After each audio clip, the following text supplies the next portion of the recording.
ਅਗਲੀ ਖਬਰ ਵੱਲ ਚਲੀਏ। ਰਸ਼ੀਆ ਦੇ ਵਿੱਚ ਬ੍ਰਿਕਸ ਦੀ ਮੀਟਿੰਗ ਹੋਈ ਹੈਗੀ ਆ। ਪੁਟਿਨ ਨੇ ਵੈਸਟ ਨੂੰ ਇਹ ਸ਼ੋਅ ਕੀਤਾ ਆ ਵੀ ਮੈਂ ਪੂਰੀ ਤਰ੍ਹਾਂ ਕਾਇਮ ਹੈਗਾ। ਇੰਨੇ ਮੁਲਕ ਜਿਹੜੇ ਆ ਮੇਰੇ ਨਾਲ ਆ, ਚਾਈਨਾ, ਇੰਡੀਆ, ਬ੍ਰਾਜ਼ੀਲ, ਟਰਕੀ ਤੇ ਹੋਰ ਉਹ ਕਹਿ ਰਹੇ ਆ ਵੀ 30 ਦੇ ਕਰੀਬ ਜਿਹੜੇ ਮੁਲਕ ਆ ਉਹ ਬ੍ਰਿਕਸ ਨੂੰ ਜੁਆਇਨ ਕਰਨ ਜਾ ਰਹੇ ਹੈਗੇ ਆ। ਸੋ ਇਹ ਲੜਾਈ ਜਿਹੜੀ ਆ ਹੁਣ ਆਮੋ ਸਾਹਮਣੇ ਹੋ ਗਈ ਹੈਗੀ ਆ। ਚਾਈਨਾ ਦੇ ਪ੍ਰੈਜ਼ੀਡੈਂਟ ਜੀ ਜਿੰਗਪਿੰਗ ਤੇ ਇੰਡੀਆ ਦੇ ਪ੍ਰਾਈਮ ਮਿਨਿਸਟਰ ਨਰਿੰਦਰ ਮੋਦੀ ਹੁਣੀ ਬ੍ਰਿਕਸ ਦੀ ਜਿਹੜੀ ਸਮਿਟ ਰਸ਼ੀਆ ਦੇ ਵਿੱਚ ਹੋਈ ਆ ਉਹਦੇ ਵਿੱਚ ਇਹ ਸ਼ੋਅ ਕੀਤਾ ਮਿਲ ਕੇ ਵੀ ਅਸੀਂ ਹੁਣ ਫਰੈਂਡ ਹੈਗੇ ਆ। ਸਾਡੀ ਜਿਹੜੀ ਰਿਲੇਸ਼ਨਸ਼ਿਪ ਸੀਗੀ ਇੱਕ ਦੁਸ਼ਮਣੀ ਵਾਲੀ, ਉਹ ਹੁਣ ਫਰੈਂਡਸ਼ਿਪ ਦੇ ਵਿੱਚ ਬਦਲੀ ਹੋਈ ਹੈਗੀ ਆ।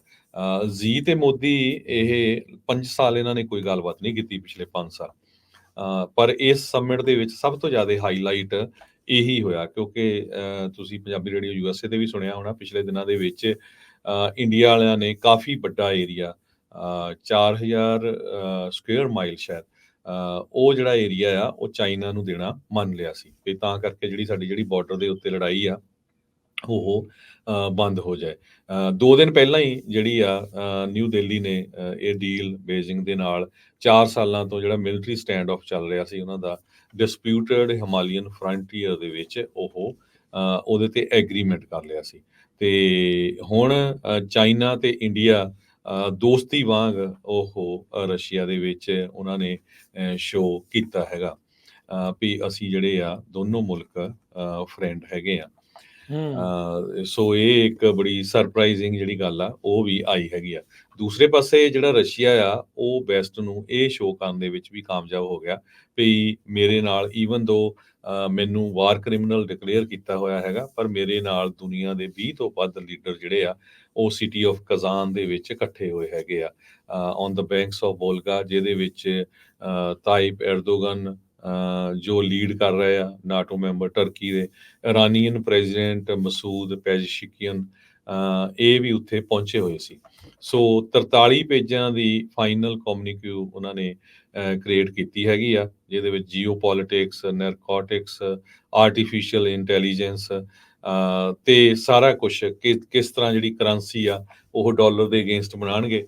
ਹਾਲਾਂਕਿ ਉਹਦੀ ਕੋਈ ਜਿਹੜੀ ਆ ਟਾਈਮ ਲਾਈਨ ਨਹੀਂ ਦੱਸੀ ਗਈ ਹੈਗੀ। ਚਾਈਨਾ ਤੇ ਜਿਹੜਾ ਇੰਡੀਆ ਆ ਉਹ ਰਸ਼ੀਆ ਦਾ 90% ਗੈਸ ਜਿਹੜਾ ਆਇਲ ਆ ਉਹ ਬਾਈ ਕਰਦਾ ਹੈਗਾ ਜੀ ਆ। ਮਾਸਕੋ ਦਾ ਬਿਗੇਸਟ ਫੋਰਨ ਕਰੰਸੀ ਅਰਨਰ ਇਹ ਹੈਗਾ। ਰਸ਼ੀਆ ਵਰਲਡ ਦਾ ਸੈਕੰਡ ਲਾਰਜੈਸਟ ਆਇਲ ਐਕਸਪੋਰਟਰ ਆ। ਸੋ ਇੱਥੋਂ ਤੁਸੀਂ ਅੰਦਾਜ਼ਾ ਲਾ ਲਓ।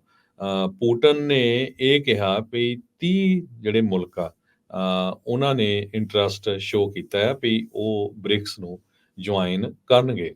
ਤੇ ਇਹਦੇ ਸੰਬੰਧ ਦੇ ਵਿੱਚ ਕਹਿੰਦੇ ਵੀ ਬ੍ਰਿਕਸ ਗਰੁੱਪ ਜਿਹੜਾ ਆ ਉਹਨੂੰ ਸੀਰੀਅਸਲੀ ਲੈਣਾ ਚਾਹੀਦਾ ਹੈਗਾ। ਤੇ 2 ਕੰਟਰੀਜ਼ ਜਿਹੜੀਆਂ ਰੀਅਲੀ ਮੈਟਰ, ਚਾਈਨਾ ਤੇ ਇੰਡੀਆ, ਸੋ ਉਹ ਐਗਰੀ ਕਰ ਰਹੇ ਹੈਗੇ ਇਹਦੇ ਉੱਤੇ।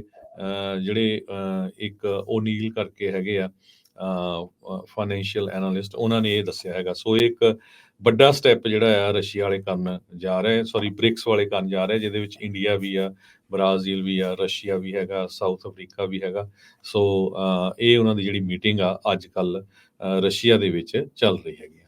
ਬਿਲਕੁਲ ਹਰਜੋਤ ਸਿੰਘ ਜੀ, ਇਹ ਇੱਕ ਨਵਾਂ ਫਰੰਟ ਆ ਵੈਸਟ ਨੂੰ ਜਿਹੜਾ ਉਹ ਦੇਖਣਾ ਪੈਣਾ। ਡਾਲਰ ਦੀ ਜਿਹੜੀ ਡੋਮੀਨੈਂਸ ਆ ਉਸ ਨੂੰ ਲੈ ਕੇ ਵੀ ਇੱਕ ਖਤਰਾ ਜਿਹੜਾ ਇਹਨਾਂ ਨੂੰ ਜ਼ਰੂਰ ਬਣਿਆ ਪਿਆ ਹੈਗਾ ਆ।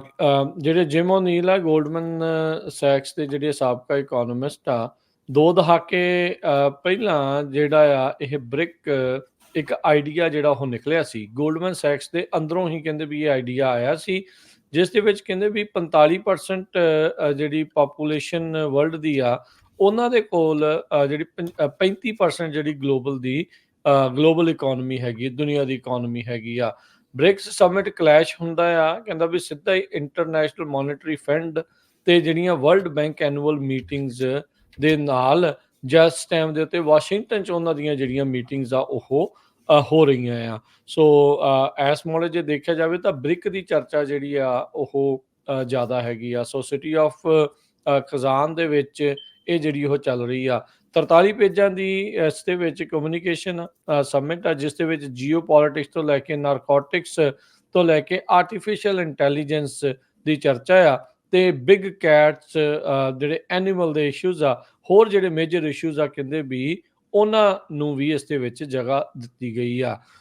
ਇਹ ਉਹੀ ਸਾਰੇ ਮੁਲਕ ਨੇ ਜਿਹੜੇ ਯੂਐਨ ਦੇ ਵਿੱਚ ਜਦੋਂ ਰੂਸ ਦੇ ਉਲਟ ਮਤੇ ਪਾਸ ਕੀਤੇ ਜਾਂਦੇ ਸੀ ਜਾਂ ਮਤੇ ਪਾਏ ਜਾਂਦੇ ਸੀ, ਇਹ ਆਈਦਰ ਇਸ ਦੇ ਉਲਟ ਜਾਂ ਉਸ ਵੋਟਿੰਗ ਦੇ ਵਿੱਚ ਹਿੱਸਾ ਨਹੀਂ ਸੀ ਲੈਂਦੇ।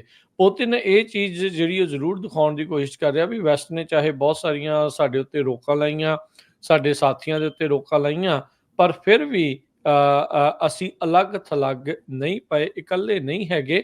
ਇਨਫੈਕਟ ਜਿਹੜਾ ਆ ਅਸੀਂ ਨਾਲ ਆ, 30 ਤੋਂ ਵੱਧ ਮੁਲਕ ਜਿਹੜੇ ਆ ਸਾਡੇ ਨਾਲ ਜੁੜੇ ਹੋਏ ਹੈਗੇ ਆ। ਸੋ ਜਿੱਦਾਂ ਤੁਸੀਂ ਦੱਸਿਆ ਵੀ 30 ਤੋਂ ਵੱਧ ਜਿਹੜੀਆਂ ਸਟੇਟਸ ਆ, ਕੰਟਰੀਜ਼ ਆ, ਇਸ ਦਾ ਸਾਥ ਜਿਹੜਾ ਆ ਉਹ ਮੰਗਣ ਦੀ ਜਿਹੜੀ ਉਹ ਗੱਲ ਕਰ ਰਹੇ ਆ। ਸੋ ਇਹ ਦੇਖਣਾ ਹੋਊਗਾ ਹਰਜੋਤ ਸਿੰਘ ਜੀ ਵੀ ਚੈਲੰਜ ਜਿਹੜਾ ਆ ਇਹ ਕੀ ਇਸ ਦੇ ਵਿੱਚ ਦੇਖਣ ਨੂੰ ਜਿਹੜਾ ਉਹ ਰਹਿੰਦਾ ਆ। ਨਾਲ ਦੇ ਨਾਲ ਕੀ ਇਹ ਆਪਣੀ ਨਵੀਂ ਕਰੰਸੀ ਜਾਂ ਆਪਣੇ ਇੱਕ ਨਵੇਂ ਬੈਂਕ ਦੀ ਚਰਚਾ ਕਰਦੇ ਆ, ਉਹ ਇੱਕ ਵੱਡੀ ਜਿਹੜੀ ਚਰਚਾ ਹੋਊਗੀ।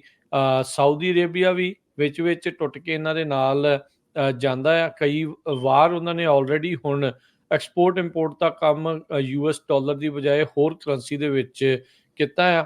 ਇਹਦੇ ਨਾਲ ਕੀ ਜਿਹੜਾ ਉਹ ਅਸਰ ਪਊਗਾ, ਇਹ ਜਿਹੜਾ ਜ਼ਰੂਰ ਦੇਖਣ ਵਾਲੀ ਗੱਲ ਰਹੇਗੀ।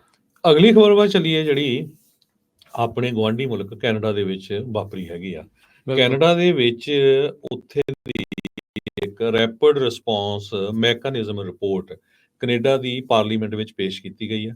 ਉਸ ਰਿਪੋਰਟ ਦੇ ਵਿੱਚ ਇਹ ਕਿਹਾ ਗਿਆ ਆ, ਪਹਿਲਾਂ ਹੁਣ ਸਾਨੂੰ ਸਾਰਿਆਂ ਨੂੰ ਪਤਾ ਚੱਲੇ ਚੱਕਿਆ ਵੀ ਕੈਨੇਡਾ ਦੇ ਪ੍ਰਾਈਮ ਮਿਨਿਸਟਰ, ਹੋਮ ਮਿਨਿਸਟਰ ਤੋਂ ਲੈ ਕੇ ਰਾਹ ਤੋਂ ਲੈ ਕੇ ਉੱਥੇ ਦੇ ਐਂਬੈਸਡਰ, ਡਿਪਲੋਮੈਟ ਸਾਰੇ ਜਿਹੜੇ ਆ ਉਹ ਕਿਸ ਤਰ੍ਹਾਂ ਸਿੱਖਾਂ ਨੂੰ ਮਾਰਨ ਦੇ ਵਿੱਚ ਇਨਵੋਲਵ ਸੀ। ਹੁਣ ਇਹ ਰਿਪੋਰਟ ਜਿਹੜੀ ਪੇਸ਼ ਕੀਤੀ ਗਈ ਆ, ਮੀਡੀਆ ਤੇ ਪੇਸ਼ ਕੀਤੀ ਗਈ ਆ ਵੀ ਕਿਸ ਤਰ੍ਹਾਂ ਜਿਹੜਾ ਇੰਡੀਆ ਦਾ ਮੀਡੀਆ ਆਊਟਲੈਟਸ ਹੈਗਾ, ਇੰਡੀਆ ਦੇ ਜਿਹੜੇ ਜਰਨਲਿਸਟ ਹੈਗੇ ਆ, ਉਹ ਕਿਸ ਤਰ੍ਹਾਂ ਸਿੱਖਾਂ ਨੂੰ ਬਦਨਾਮ ਕਰ ਰਹੇ ਆ, ਕਿਸ ਤਰ੍ਹਾਂ ਜਿਹੜੇ ਕੈਨੇਡਾ ਦੇ ਪ੍ਰਾਈਮ ਮਿਨਿਸਟਰ ਆ ਟਰੂਡੋ, ਉਹਨਾਂ ਨੂੰ ਜਿਹੜਾ ਬਦਨਾਮ ਕਰ ਰਹੇ ਹੈਗੇ ਆ। ਸੋ ਇਸ ਰਿਪੋਰਟ ਦੇ ਵਿੱਚ ਬੜੇ ਹੈਰਾਨੀਜਨਕ ਉਹਨਾਂ ਨੇ ਤੱਥ ਪੇਸ਼ ਕੀਤੇ ਆ ਵੀ ਕਿੱਦਾਂ ਦੀਆਂ ਜਿਹੜੀਆਂ ਨੈਰੇਟਿਵ ਗਲਤ ਸਿਰਜਿਆ ਜਾਂਦਾ ਹੈਗਾ ਤਾਂ ਕਿ ਕਿਸੇ ਨੂੰ ਅੱਤਵਾਦੀ ਬਣਾਇਆ ਜਾ ਸਕੇ। ਟਰੂਡੋ ਨੂੰ ਇਹ ਕਿਹਾ ਜਾਵੇ ਵੀ ਇਹ ਖਾਲਿਸਤਾਨੀਆਂ ਦਾ ਸਮਰਥਕ ਹੈਗਾ,